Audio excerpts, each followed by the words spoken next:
Item song, একটা ফিল্মি গান, arrangement ভালো, মেকার ভালো, আর্টিস্টও ভালো, সঙ্গীত সব মিলিয়ে আমার কাছে মনে হয়েছে যে গানটা করা যায়। প্রেমের নদী আকাশ সেন এবং পলাশ অনেক জনপ্রিয়, সেখান থেকে এই গানটা নিয়ে প্রত্যাশার জায়গাটা কেমন? প্রত্যেকটা গানেরই তো শ্রোতা আসলে ভাগ করা থাকে। আইটেম গানেরও এক ভাগ শ্রোতা আমাদের দেশে আছে, যারা অনেক আইটেম গান আইটেম সং পছন্দ করে, ছেলেমেলে পার্টিতে গান বাজাতে পছন্দ করে, যে কোনো ফেস্টিভে গান বাজাতে পছন্দ করে। ইটস ফেস্টিভ সং এবং প্রেমের গান হিসেবে এরকম আইটেম সং অনেকদিন আমরা পাই না। সুন্দর একটা গান।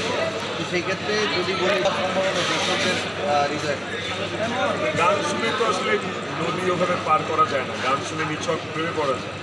তো এই গানটা আসলে ফুর্তির গান, এই গানটা শুনে মানুষ ফুর্তিতে প্রেম করবে। আমরা দেখেছি আসলে অভিনয় দেখেছি, আপনার নিজের কণ্ঠে গান শুনেছি, কিন্তু এত দুর্দান্ত নাচ আমরা এর আগে দেখিনি।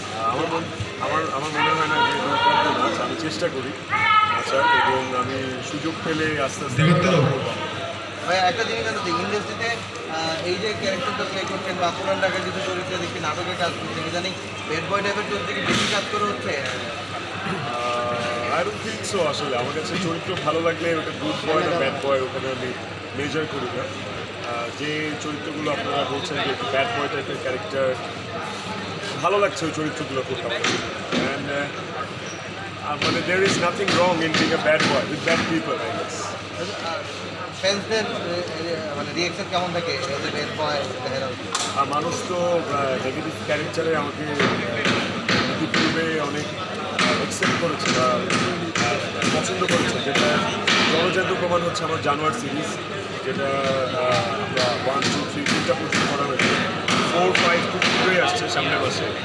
তো নেগেটিভ ক্যারেক্টার বা এন্টি ক্যারেক্টার আমি করতে এনজয় করি, হচ্ছে ভালোই লাগে।